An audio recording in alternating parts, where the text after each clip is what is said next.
Hi guys, welcome to another review, and today I'm going to be combining two items as they're pretty much the exact same thing, give or take, and it is the tumbler from the Dark Knight trilogy. As you can see on the left I've got the camouflage, and on the right, just there, the regular black version. Before I get onto the cars themselves though, I'm just going to quickly take them off and just show you the package. They're pretty much exactly the same, except that says The Dark Knight Rises just there, and the other one just says The Dark Knight Trilogy. Other than that, they say The Dark Knight Trilogy Batmobile here, Dark Knight Rises Camouflage Tumbler there, that's silver, that's the regular logo. On the sides, we just got Hot Wheels and whatnot. Opposite sides, Hot Wheels. On the backs, you've just got Hot Wheels again, and on the bottom, all your copyright stuff. If you're wondering what all that rattling around sound is, that is actually the screws on the inside, as it comes with a base, as you can see there. Has Hot Wheels just in the corner there. It's a pretty cool base. It's on like a nice kind of slant. I haven't put them on these because it takes up a little less room, and yeah, they look just as good whether they're on them or not. Oops, accidentally dropped it there. And yeah, now they're out of the way, tell you what, I'll just quickly grab the Batmobiles. There we go. Freshly dusted, however, I'm sure I'm going to be able to spot a couple of marks on them here and there. So yeah, let's just get down to it, and I'll start the way I normally do with the fronts of the vehicles. The first glaring issue I have is that I find the front wheels are a bit too big, just ever so slightly. They kind of blend in a bit more on the regular, but on the camouflage version, they are very I don't know, I think it's just because it's a different colour, they look a little bit jarring to the eyes. But yeah, I like that these are gold, as they are in the film, and they've got like painted headlights and stuff just behind them. I'm not very happy that they left them plain on this one. I would have liked them to have at least been painted in silver. Basically anything that's gold on this car, I think it should have been silver on this one. I may be wrong, but I think it would have looked a lot nicer. And then you've just got the front, which does open up. I'll demonstrate that in just a little bit. But yeah, it looks pretty cool from the front. Along the top, this is just going to be pretty much handheld, as yeah, there's two items. Got the nice camo pattern there, looks very nice. This one's just black. And yeah, you can tell that this is plastic, whereas the rest of it's metal. It's not as easy to tell on this, but oh well, I guess. Yeah, they look pretty nice. Turning them to the side, I'm happy that the back wheels actually are very big, just like the ones in the film. They're silver here, which looks pretty cool, I think. You know, like the one Lucius shows Bruce. Gold here. Maybe it's just me, but I think it was a bit too much overdone with the gold on this car, you know. But I mean, it still looks awesome. Here's an example of where this is silver here, and I think it should have been silver here. It just looks a little bit tacky, but along the sides here, you've got this like kind of solar panel almost. I'm not sure what that is, but it looks cool. And I'm just going to use this one for now, just to try and demonstrate what it looks like from the top. It looks pretty cool with all these fins and stuff. You know, you see them move around and whatnot for flight in the film, as you'd make jumps, as it was designed to jump like rivers and stuff. I love the treads on these back wheels. They look awesome. Here you've got like a thruster. Here you've got the springs. I think they're actual springs on the Elite version. Oh, they didn't do an Elite camo, they only did an Elite black one. But yeah, nonetheless, I think it's awesome. Without the springs being real. Bit flimsy, but yeah, just gonna have to be a bit careful there. Looks pretty nice. Same deal on this side. I wish these were silver as well. This could have also done with a bit of silver. I'm just looking at the other model. I may be wrong, but I do think they should have done something like made these silver.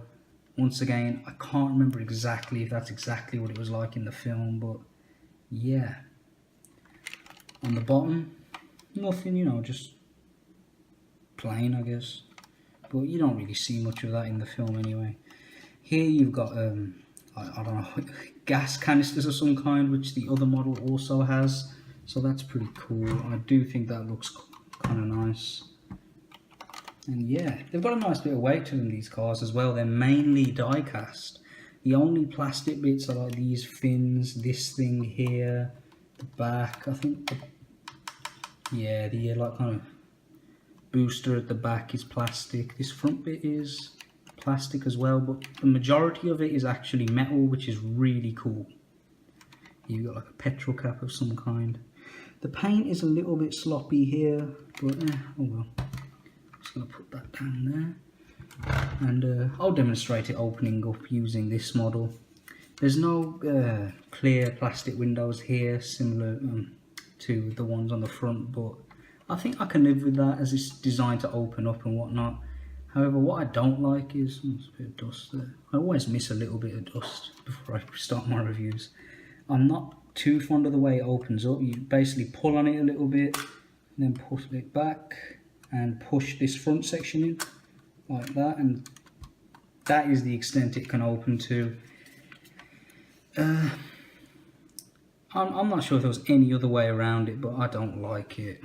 The inside's got quite a bit of dust. It's very hard to make out, but you do have like a control panel there. You've got controls along the inside there. The camera's just about picking it up, and you've got this this thing here.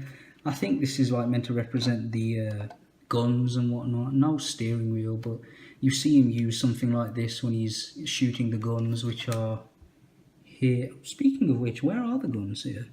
Oh, I think just there. They're a bit dusty, but yeah, you can make them out, so it's nice that they included them. And yeah, that's pretty much the extent it can open till. There's a little rubber band here holding it in place when you get it, so you will have to cut the band off in order to open it fully. I say fully, of course, I mean that it's nowhere near, I think it literally goes all the way over these along the back when it opens up in the film. But yeah, to close it, you just pull it forward, and this part like kind of springs out by itself. So I kind of push down on the back, and this is an issue I have, you know, like kind of lining up this front bit here. I find it easy if I kind of put my finger in through the window and just like kind of pull it. I might just have to do this off camera real quickly. It's very frustrating actually trying to close this up. Okay, I think I've got it. No, I don't. Wait. Yeah, I got it. And yeah, there it is, pretty much shut. Treads on the front look really nice as well. They're not as shiny as they look in on the camera. It's just because I've got lights and everything shining on them. It's actually a very matted model, which I think looks really cool. And yeah, it's pretty much all the detail. You know, you've got like gold, really nice panel lines. I like that they've got bolts and stuff along the tires there, which look awesome. Bottom of this one's the same. Yeah, it's really cool. I love those big flat back tires. I just think they look awesome. Oh, you got like, just over there, you got like panels and stuff sculpted, you know, for, I don't know, repairing it and whatnot. Just there. So that's really cool. But not sure what that is, but oh well. And yeah, they're really nice models actually, these. I'd recommend you pick them up. I decided to just kind of bring them into the same videos. They're literally the same thing minus a few paint things here and there. And yeah, I think they look really nice. If you want your definitive tumbler, I mean, your best bet is probably Hot Toys. I don't think Hot Wheels did a camouflage version that had the gun coming like along the top here, like the one you actually see in The Dark Knight Rises. Although they claim this is a Dark Knight Rises one, I'm not sure if you saw this particular model of the Camouflage Tumbler in The Dark Knight Rises.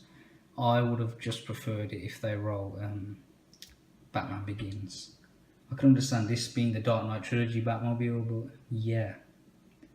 The only thing I need now is a 18th scale Batpod, but they're like £55, and I mean, this was £55, and the Batpod, I don't care, you can call it an Elite or whatever, but you should not price it that high of a yeah, stumbling over my words, but I'm stumbling over my words because of how ridiculously priced it is. It is extortion at that price. It should not be that expensive. It's just a Batpod. I mean, if it had a figure on it, maybe, but even then, no. Yeah, I've said pretty much everything there is that needs to be said about these. They're really nice. I'd highly recommend you pick them up. They're about 50 quid a piece, so yeah, pretty much your average price for a standard heritage Batmobile. I know you can get one of these for like almost 200. I've seen on eBay sometimes as elite models that come with this big like metal stand that has a piece of cape. It's not the one Christian Bale actually used, so I don't see why people would pay that much for it, frankly. But yeah, if that's something you want, then go for it, I guess. Yeah, that's everything. Thanks for watching, guys. Take care. Sorry guys, I just realised I forgot to do the infamous roll test I like to do on model cars when I review them, so yep, it rolls very nicely. Same deal with the Camo Tumbler, you know, and yeah, they both roll incredibly well. So once again, to quickly summarise it, they're really nice models, they're well priced, I'd highly recommend you pick them up as they're awesome. So yeah, thanks for watching guys, take care.